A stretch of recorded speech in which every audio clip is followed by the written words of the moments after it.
ابھی یہ جو کہ بالکل ایک میں کہہ رہا تھا کارڈ ان سٹون جو جس طرح کی شکیں ہوتی ہیں آئین کی، تو یہ کبھی بھی بحث ہی نہیں اس ملک میں ہوئی کہ اس کے اندر گنجائش ہے کہ 90 دن کے اندر الیکشن کروائے جائیں۔ کوئی کہتا ہے کہ جناب یہ کوئی جو ہے ملک احمد صاحب ہیں، بڑے سمجھدار آدمی ہیں، لائر بھی ہیں، وہ آپ نے، میں دیکھ رہا تھا آگے پروگرام میں آپ اے آر وائی کے، آپ نے درستگی کی کہ وہ آئین کی شکوی 252 پڑھ رہے ہیں، 254 ہے جس کے اندر اس کے بارے میں بات کی جاتی ہے۔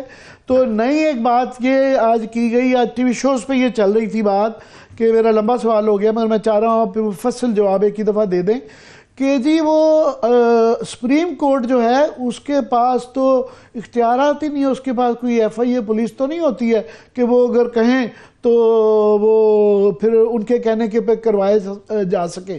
یہ سارا میں ذرا لمبا کر دیا میں نے، مگر آپ سے لمبا جواب بھی میں چاہتا ہوں uninterrupted. Ji Sarwat, thank you for having me in your programme. میں یہ عرض کرنا چاہتا ہوں کہ ایک دو چیزیں پلیز آپ بھی ایز اینکر ذرا لوگوں کو بتائیں، اور بار بار بتانے کی، لوگوں نے پڑھا نہیں ہے آئی کہ وہ شکوی نہیں پڑھی جس پہ وہ بحث کرتے ہیں، اور وہ اس پہ سوچتے ہیں گنجائش نکل سکتی ہے۔ پاکستان کے آئین میں آرٹیکل 105 میں جو لکھا الفاظ ہیں 90 ڈیز کے متعلق، وہ یہ نہیں ہے کہ ود ان 90 ڈیز۔ یہ بڑی، میں آپ کو بتانے لگا ہوں کہ کتنی امپیریٹو اس بارے میں آئین کتنا امپیریٹو ہے، کتنا سخت ہے اور واضح ہے اور مبہم نہیں ہے۔ یہ آئین نہیں کہتا کہ election will be held within 90 days, وہ کہتا ہے کہ ناٹ لیٹر دین 90۔ اب جب منفی میں کسی چیز کو، یہ ہمارے جو قوانین کو اور اسٹیٹیوٹ کو انٹرپریٹ کرنے کا ایک اصول یہ ہے کہ جب نیگیٹو میں کہا جائے تو وہ پابند ہے، اس سے کوئی مفر ہی نہیں ہے۔ ود ان 90 ڈیز پہ اگر 2-4 دن اضافی ہو جائے تو، اور مجبوراً ہو جائے، ایک طوفان آ جائے، 4 دن آپ 7 دن آگے کر دو، اگر ود ان 90 ڈیز۔ پر یہ تو کہتا ہے ناٹ لیٹر دین 90 ڈیز، یعنی 90 ڈیز کو آپ کراس ہی نہیں کر سکتے، یہ ایک ریڈ لائن ہے۔ اب ایک تو اس میں یہ بڑی بنیادی چیز ہے۔ دوسری چیز یہ ہے کہ میں سمجھتا ہوں کہ یقیناً یہ اپوزیشن والے اگر نہیں بھی خوفزدہ عمران خان کو سے، تو ایک ہوا بنا رہے ہیں، اس کو ایک ہوا بن گیا وہ ساری جماعتوں کے لیے۔ اور وہ ہوا کیا بن گیا ہے کہ جی اس کے ساتھ ہم سب مل کے بھی مقابلہ نہیں کر سکے، اور اتنا بڑا ہوا میرا نہیں خیال وہ ہے یا وہ ہو سکتا ہے۔ پر یہ ان کی اور ان میں ہماری جو گورنمنٹ ہے، ہمارے میں لیڈ پلیئر اس معاملے میں خاص کر وہ نون لیگ ہے، اور نون لیگ نے ایک مرحلہ بڑا کامیابی سے گزارا ہے۔ وہ کون سا مرحلہ تھا؟ جب نون لیگ اپوزیشن میں تھی، پی ڈی ایم اپوزیشن میں تھی، عمران خان حکومت میں تھا، تو ایسے جلسے کیے مریم نے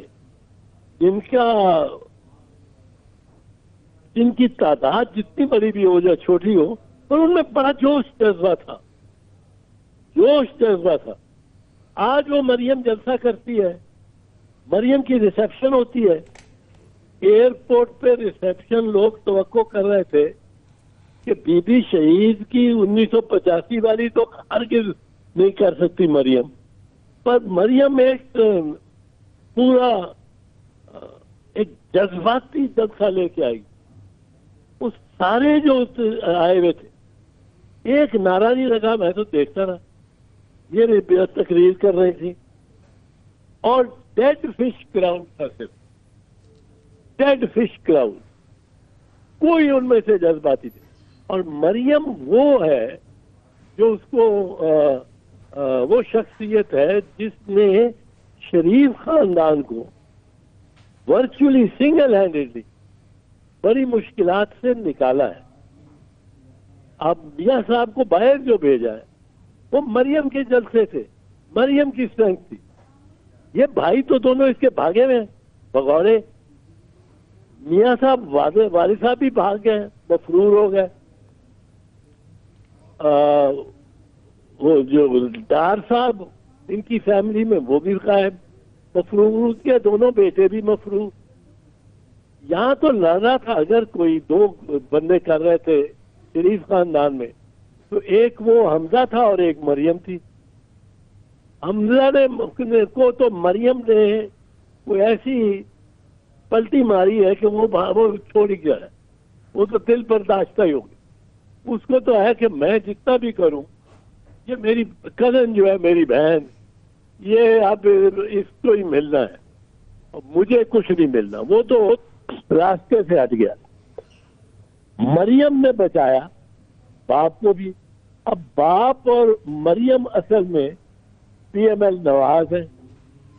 یہ جو اپوزیشن حکومت ہے ہماری, اس میں اصل میں نواز شریف, مریم اور رانا ثناء اللہ یہ لے رہے ہیں سارے فیصلے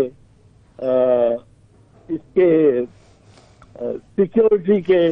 چودھری صاحب میں بڑی معذرت کے ساتھ آپ کو ذرا تھوڑا سا واپس قانونی طرف لانا چاہ رہا ہوں کہ بالکل آپ صحیح فرما رہے ہیں کہ یہ تقریروں میں بڑا جلال ہے مگر پالیسی کے اندر بڑا ملال ہے الیکشن کے اوپر ان کے نظر آ رہا ہے. مگر یہ آپ 2-3 دفعہ آپ ہمارے پروگرام میں بھی بتا چکے ہیں اور آج اور بھی ٹی وی میں میں نے آپ کو دیکھا کہ آپ نے ایکسپلین بڑی واضح طور پہ کیا ہے کہ آرٹیکل 254 جس کا بڑا حوالہ دیا جاتا ہے کہ گراؤنڈز جو جن کے اوپر جو ہے نا ملتوی کیا جاتا ہے.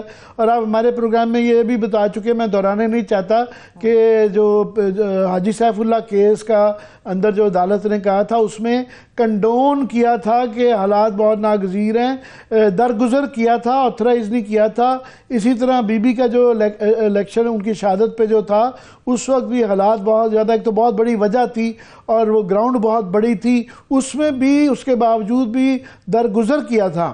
میں اس کو نہیں دہرانا چاہتا. نیا ایک پوائنٹ جو آیا ہے آج, یہ بار بار لوگ یہ کہہ رہے تھے کہ جی یہ عدالت کے, کیونکہ اب گھوم پھر کے الیکشن کمیشن بھی ہاتھ باندھ کے بیٹھا ہوا ہے, پولیٹیکل پارٹیز بھی جو گورنمنٹ کی اپوزیشن کی نہیں وہ بھی ہیلے بہانے کر رہی ہیں, تو تمام نظریں عدالت پہ ہیں. یہ کہا جا رہا تھا کہ جناب عدالت کے پاس اختیار نہیں ہے اس کو امپلیمنٹ کرنے کا. اگر عدالت کہے گی کہ کرواؤ تو عدالت کے پاس اختیار نہیں ہے. میں اس پہ آپ کی رائے چاہ رہا تھا. ایک چیز تو میں کر دوں اور عدالت پہ ہی آتا ہوں. فوج کے پاس کوئی اختیار نہیں ہے انکار کرنے, کوئی اختیار نہیں. اگر حکم ہوتا ہے فوج کو کہ آپ آئیں, آپ پکٹ کریں, آپ اس الیکشن پروسیس میں یہ آپ کی ڈیوٹی ہے, یہ ان کو کرنا لازم ہے. آرٹیکل 5 بھی ہے, آرٹیکل 252 بھی ہے, بڑا کلیئر ہے, اور یہ خاص فوج کے بس. دوسرا, سول بیوروکریسی کو کوئی اس کے پاس عذر نہیں ہے انکار کر دے. تیسرا, چیف الیکشن کمشنر تو خود اس کے پاس اختیارات حکومت کے ہیں, کیئر ٹیکرز کے پاس کوئی اختیار نہیں. نگران حکومتوں کے پاس, کابینہ کے پاس کوئی اختیار نہیں.